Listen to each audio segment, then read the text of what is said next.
Give me 1 second.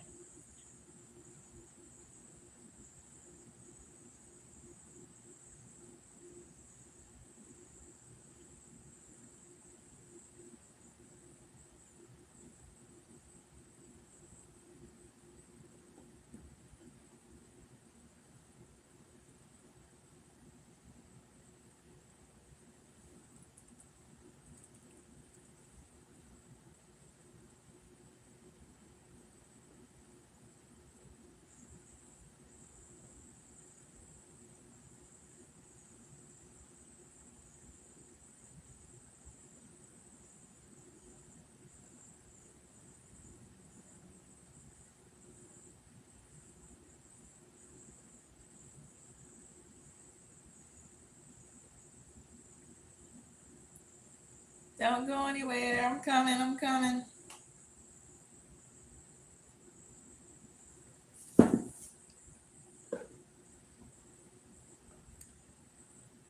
I am going to give step by step how to stop emotionally eating.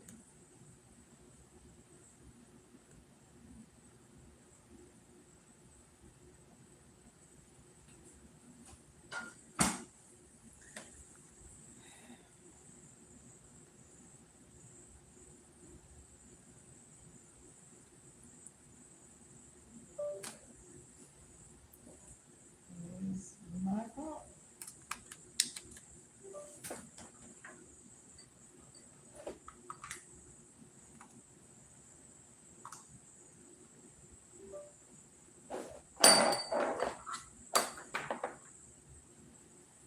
Okay. Hello. Can you hear me? I want to make sure everybody can hear me. Skool, YouTube, Instagram. Want to make sure everybody can hear me. Hello, hello, hello. Can you hear me? Somebody send a message. Let me know if you can hear me. I'm going to break this chair. No, I'm not.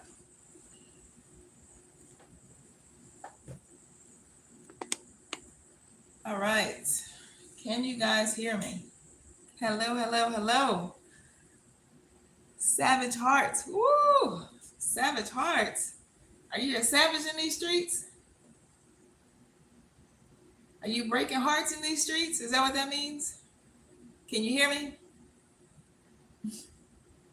Send a float, a heart, or something. Make sure everybody can hear me. Skool, can you hear me? All right, good. Skool can hear me. Instagram, can you hear me? All right, thank you so much. All right, everybody can hear me. Great, great, great. Okay, appreciate you guys being here. And so let's get right into it. All right. Um, I want to go ahead and share a little bit of my story because a lot of you guys are new today, and because emotional eating doesn't come from nowhere. So if I share a little bit about myself, maybe you can see a little bit of yourself in it as well. So, I played basketball in college at Belmont University, and being a college student athlete, it gave me a lot of discipline and a lot of structure. Okay. My days were definitely mapped out with class, practice, weights. And then by the time that we were finished, it was around 6 p.m., right? And that meant that it was time for dinner. Time for dinner. Now, here's where it gets interesting. The cafeteria closed at 6:30 p.m., right? And because I didn't grow up in Mayberry, 6:30 p.m. is just hella early to finish dinner. So, the Belmont that exists today, if you know anything about it, it's a small school in Nashville, Tennessee. So, the Belmont that exists today is not the same Belmont that existed 30 years ago when I played. So, we'll come back to that though, okay? But the way I grew up was that the kitchen was open 24/7. Food was always available. And as a Division 1 post player, which means I played the 4 or the 5, and typically we're the taller players on the court, I was constantly being groomed to gain weight because I can't get any taller. And just to give you a little bit of context, I'm only 5'12". Okay. I'm only 5'12". So of course, again, I'm, 17, 18 years old. I can't, not growing too much taller. We grow a little bit, but not growing too much taller. Again, I'm constantly being groomed to gain weight because I'm playing against big Kentucky cornbread fed girls that were like, I think the tallest player I played against was 6'7". So yeah, 5'12", 6'7", that's a big height difference, right? So at one point, I was bench pressing almost 200 pounds because my coaches and my trainer, they were like, we got to get her stronger. So I got to the point where I was benching almost 200 pounds.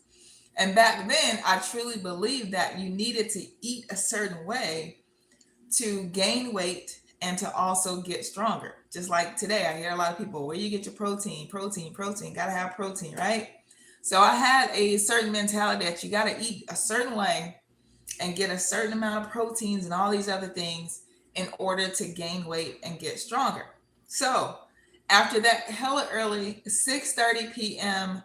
dinner, most nights I'd walk across the street to the Circle K. Now, if you don't know what a Circle K is, it's just a gas station, just like a Wawa or a Twice Daily or Exxon, typical gas station, right? So you guys know the setup, right? You have the 2 for $2 hot dogs on that silver rolling grill, right? I get a family size bag of Doritos as well. But then, of course, gotta wash it all down with something, right? You gotta finish it with some Kool-Aid or some Gatorade or some lemonade, some kind of aid that pointed me in the direction of instant diabetes. See what I did there? You guys got that?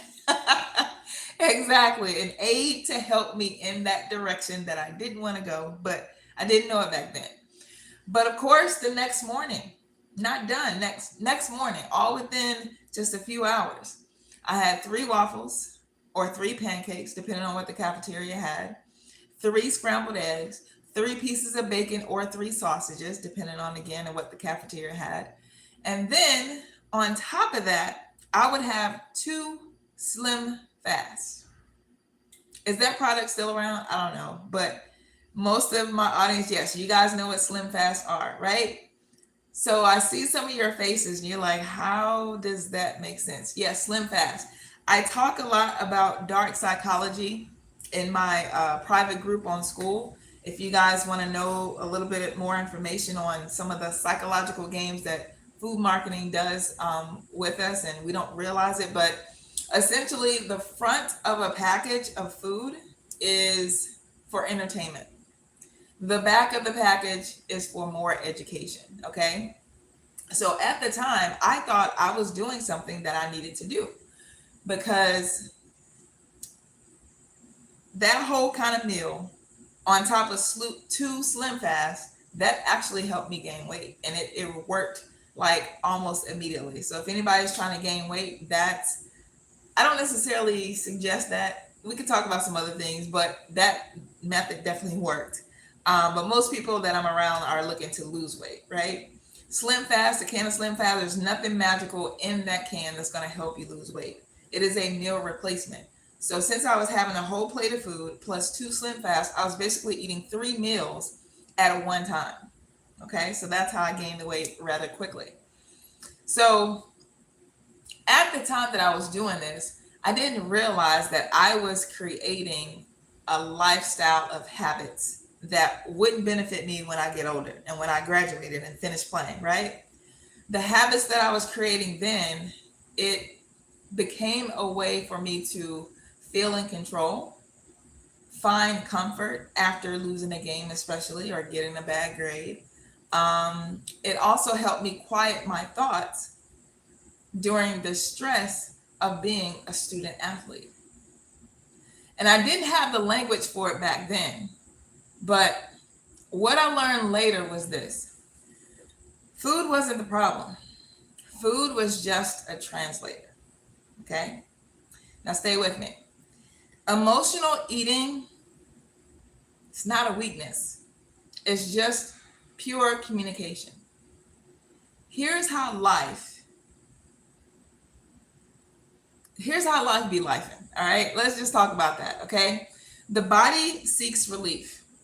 Food is one of the fastest, most legal regulator, especially under stress, especially when we're going through a fearful time, especially when we're lonely, going through a time of uncertainty. Fear or food is that quickest, most instant relief and gratification type of things that we can go after. If food had a voice, it would say something needs attention. Okay, something needs attention. Now, let's talk about the feelings wheel. All right. If you're in my Skool, you already have it pulled up. You can see it. If you're joining me from other social media, just go to feelingswheel.com and you can join in and see what we're looking at. Okay. Now, when most people describe how they're feeling, most people would say, I'm stressed, or I'm mad, or I'm angry, right? But that's not the root cause. If you're able to, again, look at the feelings wheel for people that are just joining in, go to feelingswheel.com. It helps you get to the root of what you're truly, truly feeling instead of just surface of I'm mad, right? So if you're looking at the wheel, it's meant to help you uncover your true feelings. So if you look at the core emotions, look at the surface. I'm sorry, if you look at the core emotions, that is the surface of how you're feeling. But as you grow out from the feelings wheel, that gets closer to the truth. Okay? So here's how it works step by step. Step number 1, you start in the center and you begin with a basic emotion that you notice first. Emotions like sad, angry, disgusted, happy, right? This is the surface feeling most of us recognize right away.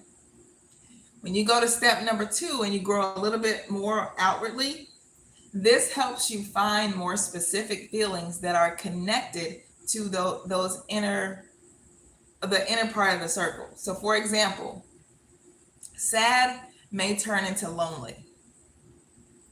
Okay? So a lot of times we say we're sad, but no. Why are we sad? We're sad because we're lonely. Then you get to step number 3, you get a little bit more precise. As you continue toward the outward part of the edge, the emotions become more detailed and more accurate. And that's what we want to get to, because we want to actually focus on the emotion, because we know that food, time and time again, is not going to help.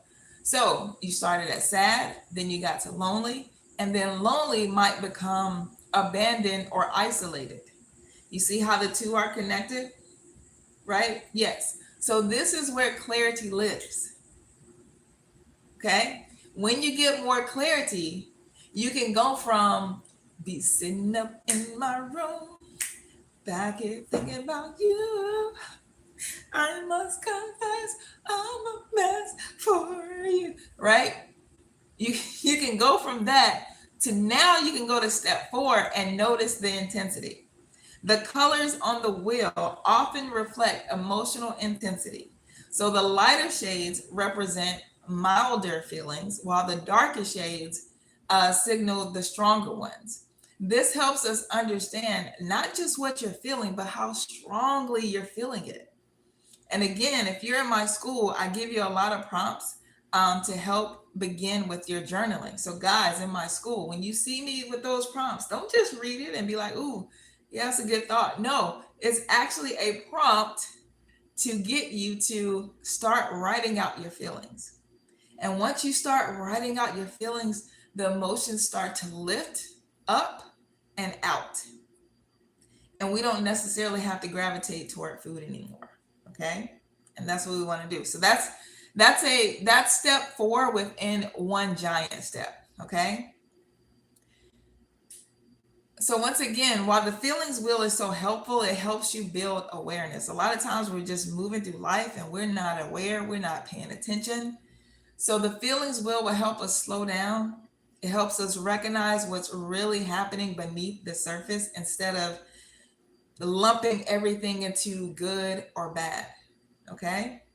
The feelings wheel is also helpful because it helps us improve our communication. Again, when you can't name your emotion more clearly, it becomes easier to explain how you feel without blaming yourself or shutting down or having more confusion, like what's wrong with me, right? You don't have to spend your time Googling what's wrong with me. Why am I like this? No, that communication on the feelings wheel will help you understand and get a little bit closer to what's going on. Okay. And it's free. Okay. The other thing why the feelings wheel is so helpful because it helps you strengthen your emotional intelligence, right? That's always great. So this tool is widely used in therapy and personal growth because it helps people process complex emotions with compassion instead of judgment. So many times we'll like ask a friend like what's wrong, what's going on, and they tell you and they're crying, and we're so quick to give other people a pass, but when it comes to ourselves we judge ourselves all the time.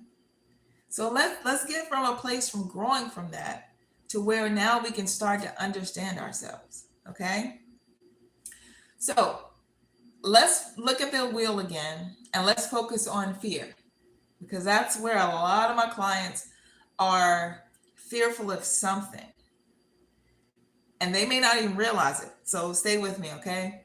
Somebody tell me the color on the wheel for that particular emotion. Pink. Yes, thank you. All right. Now, most of the time, when our people hear the word fear, we may think, man, I don't fear nobody but God. And while that's great, there's other things that you fear as well, okay? Fear of judgment, again, fear of rejection, fear of loss, fear of being overlooked, underpaid, misunderstood, fear of being too much and not enough all at the same time, fear of a survival strategy. All those things get passed down quietly from our ancestors or from other people currently today through side eyes, through warnings, through that be ready for anything type energy, right? All of that is fear. And for many of us, fear ain't imaginary. It's inherited. Again, it's lived, passed down, and reinforced. So fear-based emotions create urgency and a need for control. When anticipation is rooted in dread, it can feel like anxiety, and it often shows up in how we eat. So that's why we're here, right? So that's why fear cravings tend to look the same: crunchy, salty, fatty. The something, I need something now food, right? When you're going through a fearful emotion, it often looks the same. I need something crunchy, salty, fatty, and all right now. Okay? Hey guys, just now joining in. You're missing it. Join me every Thursday at 4 o'clock, 3 o'clock Central, 4 o'clock Eastern. All right? But I just said a whole word. But it's not the fact that you're going through these emotions because something is wrong. You're just bracing yourself because you do feel like something is about to go wrong. How many of you guys are living in that kind of emotion right now? Okay. Yeah. All right. Let's help you get out of that, because food becomes a way to self-soothe and to prepare and feel like you're doing something when control feels out of reach. But we already know that's a trap. You're eating because your body is trying to protect you. So let's reframe that. What am I trying to protect myself from? And is food really the safest way to do that? No, it's not. It's just not. Okay. The thing about it is that we're not just afraid of outcomes. We're afraid of being erased in the process of chasing them. Okay. Food remembers the last time that you were silenced. Food also remembers the last time that you were dismissed or forced to be strong without the support. So we eat. not because we're hungry, but because our body is carrying the weight of the world and what the world refuses to hold. So let's go a layer deeper. Many of us were raised on a flavor called lack. Finish your plate. Don't waste this food. Money don't grow on trees. Get yours before it gets gone. We learned that survival meant staying alert, staying ahead, and staying small. So, can I give you guys a little bit more truth? Go a little bit deeper? Okay, good deal, good deal. Food can't fix fear, and feeding lack only makes it feel more permanent. So instead of judging yourself, I invite you to ask with compassion, is this fear mine or was it passed down? Ask yourself these questions. Was this fear mine or was it passed down? Also, another question to ask yourself, what am I really hoping this food will give me? Listen, when you come to my lives, you always want to bring pen and pad because I'm always going to put you to the test, okay? Ask yourself, what am I really hoping this food will give me? Another question, what does safety feel like in my body right now? Or at the time that you're feeling fearful? What does safety feel like in your body right now? And then the last question you should ask yourself, is there one small thing that I could do that feels just a little better? And of course, talking about you, is there one small thing, just a small little thing that you could do to make yourself feel just a little bit better? Because change doesn't come from shame. It does quite the opposite. Shaming yourself is not going to work, okay? What helps you is being curious. Being curious. Being curious is like, hey, what if I actually tried X, Y, and Z from what Dr. Denise said, or what that other influencer said, or what I see people doing on social media as far as like working out or turning off the TV and journaling? If you've never done it, you've heard it so many times. When are you going to actually start doing it yourself? And just seeing, being curious if it's going to help you. When are we going to do that? I feel I'm just, yes, we eat when we're bored. Absolutely. So what is your soul craving when you're bored?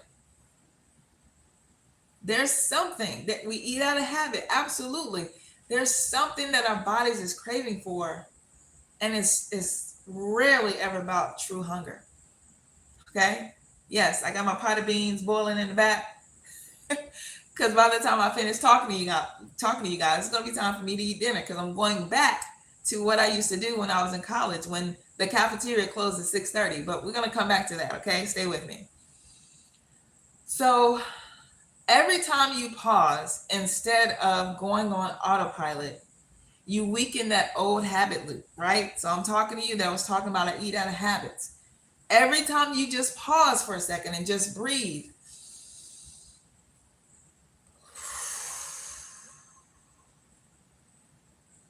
that instantly calms our nervous system. So we look to food because it's instant. No, let's just take a deep breath. That's also even more instant than going to the kitchen or going to the restaurant and getting some food. No, just take a deep breath.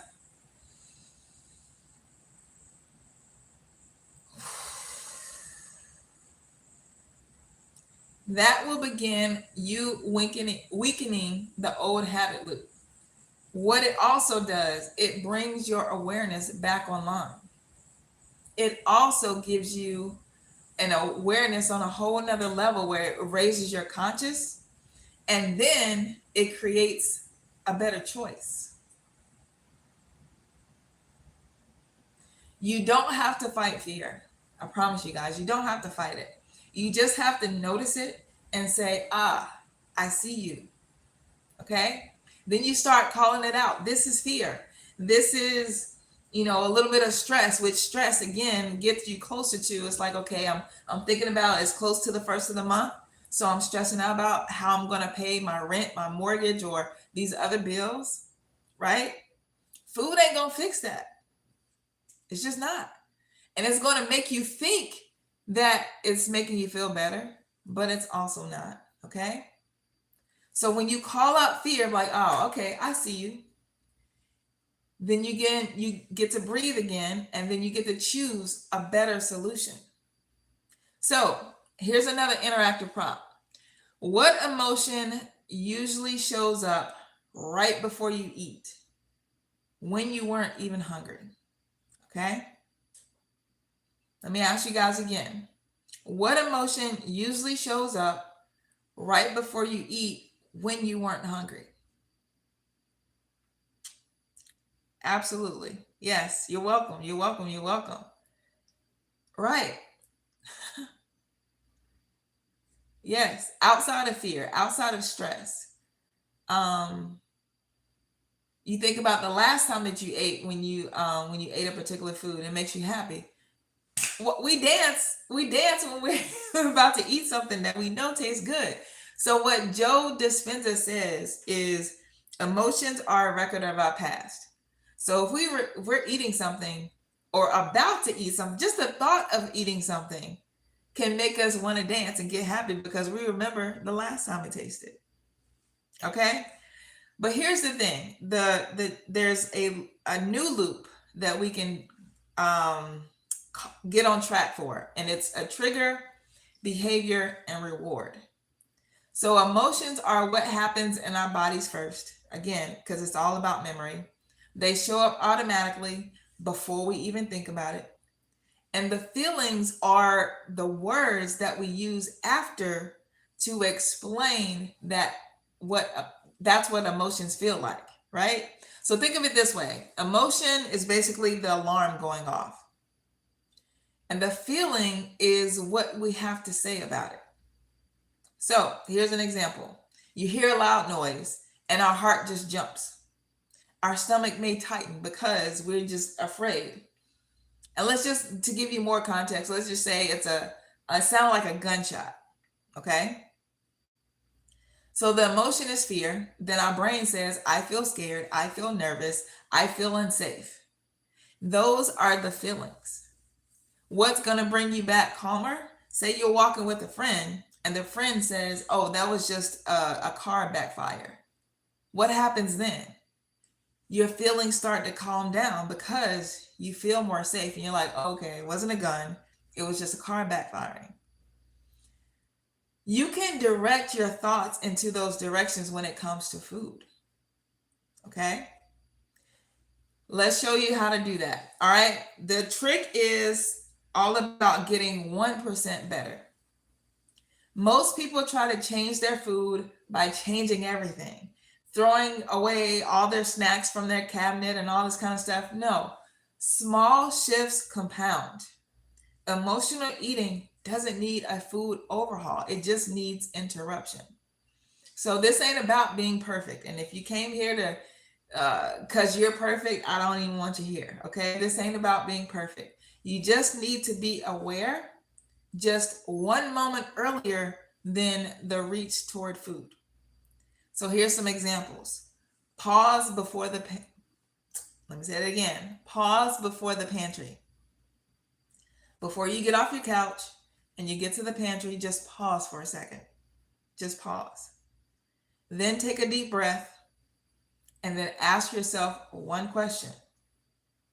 What do you think that question is? Yes, right. What is this that I'm feeling? That's it. Very simple. What is this that I'm feeling?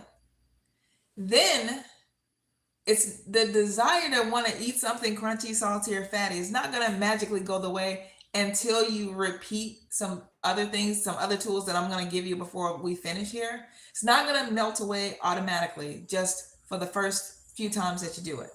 So additional responses after you ask yourself that question, you can choose to drink some water because a lot of times we're just thirsty. we're dehydrated. And me just talking about that, I want to sip some water, which, where's my cup? It's too far away. But sometimes just sip some water. If you're only reaching for your water when you're dehydrated or when you're thirsty, you're already dehydrated. So we got to make sure that we practice sipping on water all day long. The only time you don't want to drink water is when you're actually eating a cooked meal. Or even if it's just fruit. You don't even need any water when you eat fruit because a lot of the water is in the fruit already. But the only time you don't want to drink water is while you're actually eating. Okay? You want to have your last sip of water 30 minutes before you eat. That's why a lot of people have a lot of digestive issues. And then don't drink again until you finished eating 30 to 45 minutes after. Our bodies don't need the liquid and the cooked food at the same time. It just is too much. Okay. Another response that you can give yourself before you pause, before you get to the pantry, go for a walk. One of you guys said you're bored, so you eat, get up and go for a walk. It doesn't matter if it's cold, rainy, sun shining. I know it's a lot harder when it's not perfect weather, but you got to do something. What I did is I got a craving to do some coloring. I was in the Dollar Tree and I was like, I'm going to get myself a coloring book. I used to love to color as a kid. Let me get a coloring book. And when I'm bored, which that's never really my life because there's so much for me to do and give you guys and some more creative ideas to help you with your emotional eating. So I'm never really bored, but sometimes I just need a mental break and I don't want to eat and snack. I color. Don't believe me? I'll pull it out. No one believes me. I do have a coloring book. Bought some crayons. It's fun. Okay. And again, go back to journaling if you are trying to prevent yourself from overeating or snacking or emotional eating. Okay. If 10 minutes goes by and you are still craving that food, I want you to eat it. I want you to eat it, but without shaming yourself, without telling yourself, oh my God, what's wrong with me? And all these other negative things. That's not going to help. That's why you're here. And I'm glad you're here because you're taking a step toward helping yourself.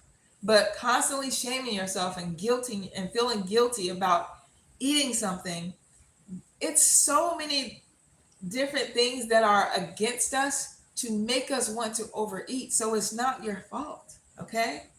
But the thing is, again, I want you to eat it, but I want you to eat it with a level of consciousness this time. Okay.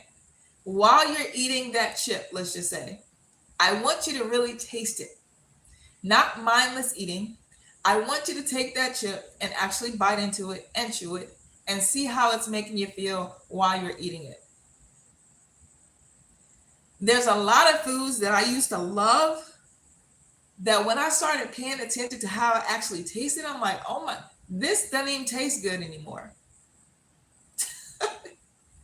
There's a lot of foods out there, especially snacks, candy bars, chips, burgers from restaurants. They don't even taste that good.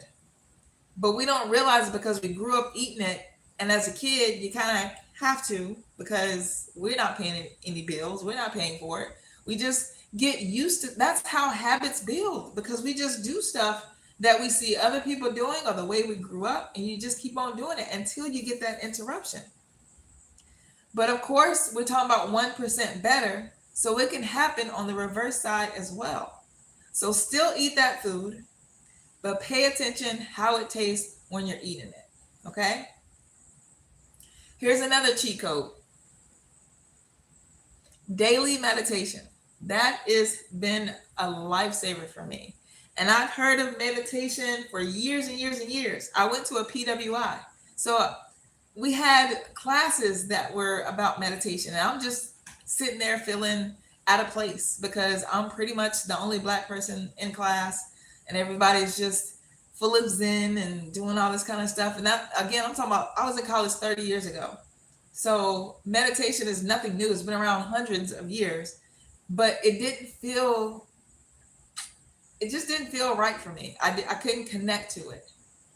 But now that my level of consciousness has been raised in other areas, now I can see meditation is totally different. So if you're feeling like how I was 30 years ago and you're kind of like, meditation ain't for me, just give it a try. Just, you have to find the right ones. And I give free ones, the exact ones that worked for me in my school. So if you're joining me from other places, join me in my school and I give you the exact ones. Especially if you look like me, you're probably like, these don't work. I give you the exact ones and hopefully they'll work for you as well. All right. People in my school, you guys tell me, how has the meditations that I give you guys access to, how does it make you feel? You like the meditations? Good, good, good. All right. There's a few more that I found that I'm going to share as well, but when I get an opportunity. All right. So, does anyone truly understand professionals when we talk about nervous system regulation? Does that make sense to anybody? I know we learned it in school, but honestly, before today, I used to picture, the little the little white man with his hands stuck out, right? His palms kind of out like this, and some red and blue lines through his body, right? Looking at like the nervous system, the belly, the safety of it. When we do alkalizing breaths and meditation, we're actually calming the entire body. So the red and the blue lines that are running through the whole, thank you for being honest. So those red and blue lines are to represent the circulation system and the nervous system and your brain and your spinal cord. All of that is being regulated when we just do a simple alkalizing breath. That's how we calm ourselves down. And when you take a deep breath in, you're literally cooling down your brain. How many people need that? How many hotheads, as they say, do you know that can use meditation or alkalizing breath? Just taking a deep breath. We do so much shallow breathing because we're bracing ourselves for something else to go wrong. So we have to do intentional deep breaths, and that calms us down.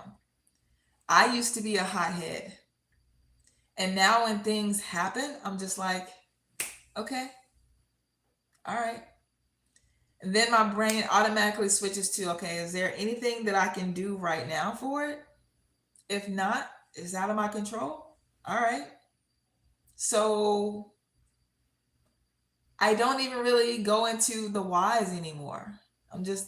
I actually give thanks to God. It's like, thank you, God. This is happening for me. Not to me, but this is happening for me. And I grew up in a Christian household and all this kind of stuff. And we say these cute little things. God is good all the time, God is good. But when something happens, we just stop believing in it. Does that ever happen to anybody?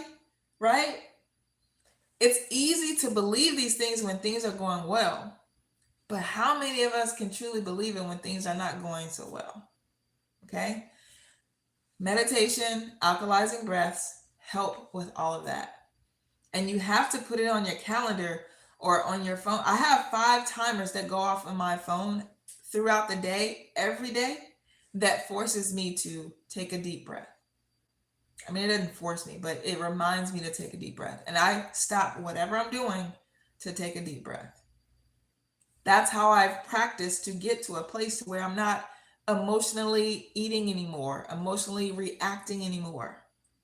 That's how you do these things. You want another cheat code? All right. How many of you are living by your true values and priorities? Not your mama's priorities, not your mama's values, not Instagram's priorities and values. I'm talking about yours. When your values are clear, your food decisions get quieter.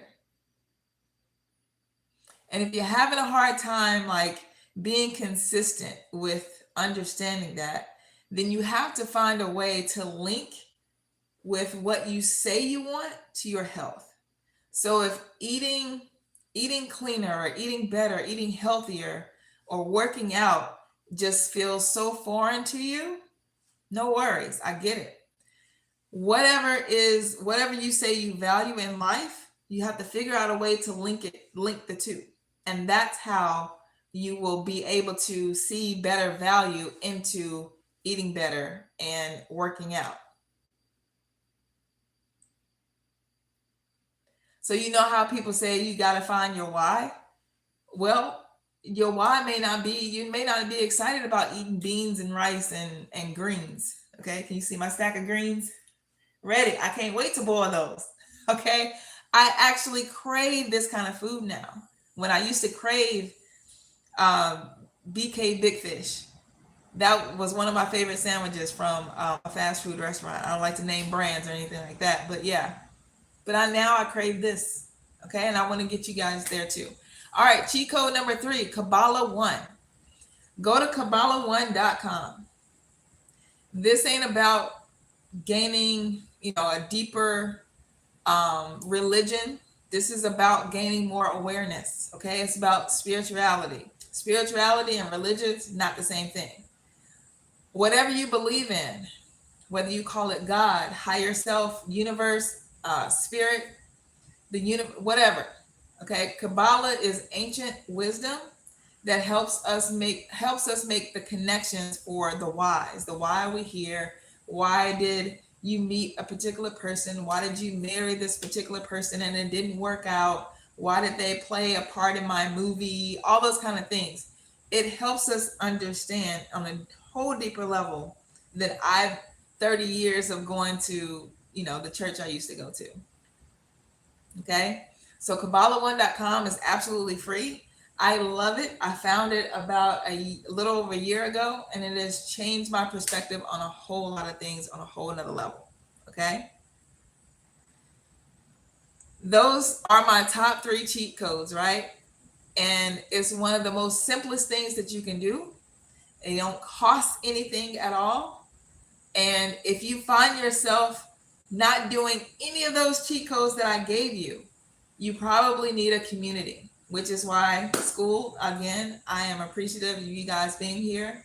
If you're joining me from anywhere else, join my Skool. It's a 7-day free trial. Doesn't cost you anything. And then after those 7 days, guess what it costs? $5 a month. That's it. So if I gave you any value today, join the Skool, because I've got way more value that I give inside of my private community. Okay. 7 days free trial. If it's not for you, it's not for you. You move forward. What do you lose? I promise you, I'm going to give you a lot to gain though. Okay. Any questions at all? 60 to 70%. Let me go scroll back.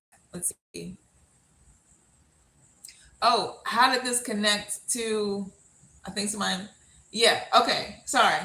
So at the beginning, I gave a scenario of me playing college ball and how this connected to those habits that I was being groomed to gain weight. If I didn't interrupt that pattern, which I was like around 29 years old, my knees started to ache really bad.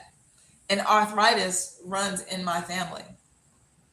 So I was like, at 29 years old, I'm not even 30 yet. And now I'm about to start having bad knees, just like my dad and my uncles and a lot of women in my family. Like, it's my turn now. And then of course I could have blamed it on all the years that I'm pounding on the gym floor, right? Because that's a lot of times we do that. It's like, oh, it's because of X, Y, and Z is why my knees are bad. We just blame all these other things. No, it was what I was putting into my body that made my knees start to break down and our bodies break down. It's because of what we put into our bodies every single day. So how did I go from desiring these kind of foods, from fast food almost every day? It starts right here. It starts right here. When you're cooking and cleaning your greens, you don't want to have that mean energy into it, like, oh, I hate this stuff. because the energy those greens are going to give back, it's not going to be helpful for you. So you got to change here. And it's, again, steps to it. There are steps to it. Hello. All right. Want to make sure I answer some questions.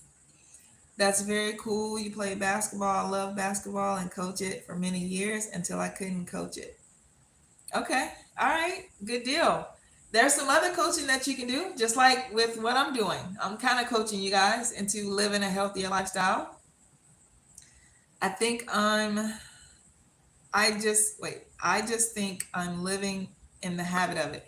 Yeah, we talked about habits. Absolutely. We wake up and start doing the same things every day, autopilot. We just wake up on the same side of the bed. We go to the kitchen, maybe turn on a pot of coffee, go to the bathroom, sit for a little bit, come back and drink our coffee, scroll through social media. It's the same thing every day. We got to interrupt those patterns. So that's what I'm here to help you guys do. Okay. If I don't start my day, I wake up now. I used to go to the bathroom with my phone and scroll through social media. I don't do that anymore. Now I wake up and I may have to go urinate real quick, but I'm coming back to my space to where I go meditate. And I'm listening to one of the meditations that I give you guys for free inside the Skool. And then I do yoga and stretching, and then I go work out. I don't allow myself to even touch my phone or check anything until all of that is done. On the days that I sneak in and look at some messages or text or whatever, the day does not go as smooth as it normally does when I don't check social media first or any of those other things. It just doesn't. So if I want to have a smooth day, I don't do those things. And what happens when I do those things? It's like nothing is there. It's nothing great, nothing that I've missed out on. So what am I checking? What am I checking it for? It's not helping me. So it's real easy once you are aware that what you're doing is not helping you. It's very easy to just do those other things that are beneficial to you. I'm just bored. I think, yeah, we were talking about that before. Hello, did you know the famous quotes from the 70s through the 2000s? Tennessee's women's coach, Pat Summitt's. The quotes. I know who Pat Summitt is, of course. I wanted nothing more when I was a kid to play for UT. I could have sworn I was going to go there, but obviously that was not what my destiny had for me. I'm so glad I went to Belmont though. 60 to 70%. I know we were talking about 1%. So imagine if you allowed yourself to get 1% better a week. So taking the tools that I gave you and just kept working on those things, you're going to get 1% better every week. Change that to how, fast forward that to this time next year, you're going to be 52% better. That's a lot. That's more than half, you're a lot closer to your goals. So stop with the mentality of trying to overhaul everything. I'm not going to eat sugar ever again. I'm not going to eat cookies and cakes and all this kind of stuff. No, just take it one little step at a time. Somebody asked those 3 steps again. Yes. All right. So the cheat codes: daily meditation, understanding your values and priorities, and to help you understand because some people think they know what they want to do. We start chasing those bells and whistles. But to truly understand your true priorities and values, you can go to drdmartini.com, like DRDEMARTINI.com, drdmartini.com. And he has a self-valuation. Click on, I think it says values, and it just asks you about 13 questions, and it spits out what your true values and priorities are. It's awesome. I did it myself. I already knew what my values were, and it showed me that I like to teach, I like to give, I like to coach, and I love health and wellness. So I put those 2 things together, and here I am. So if you answer those questions that he asked honestly, it will help you go in the direction of what you truly are meant to do. And it's not that you have to create a business out of it. A lot of times we feel like we got to start a business. We don't have to. No, if it's just a hobby that's being revealed, then do more of that. And once you do more of the things that you love, you end up making healthier choices for yourself. So that's what it's all about. The happier that you are, the better choices that you make when it comes to food. Okay? So again, cheat code number 1, do daily meditations. And that also includes alkalizing breaths. Number 2, values and priorities. And cheat code number 3, start with Kabbalah1.com. Cheat code number 4, join me in my school. Okay? All right. Any other questions? Yes, so I'm going to go live again this evening. I'm going to join someone else's group tonight at 8:30 Eastern. So I'll probably go live again around 9 o'clock Eastern. So I think I'm only going to be on that place about 20 minutes or so. So yeah, I'm going to go live again and see where you guys are with my cheat codes that I gave you. Did you start? You have to do the work, guys. I can't give you a magic pill. There's some magic pills out there that's not working for anybody. If it looks like it is, it's a facade. You have to do the work. You have to do the daily meditations. You have to figure out your values and priorities and work toward that.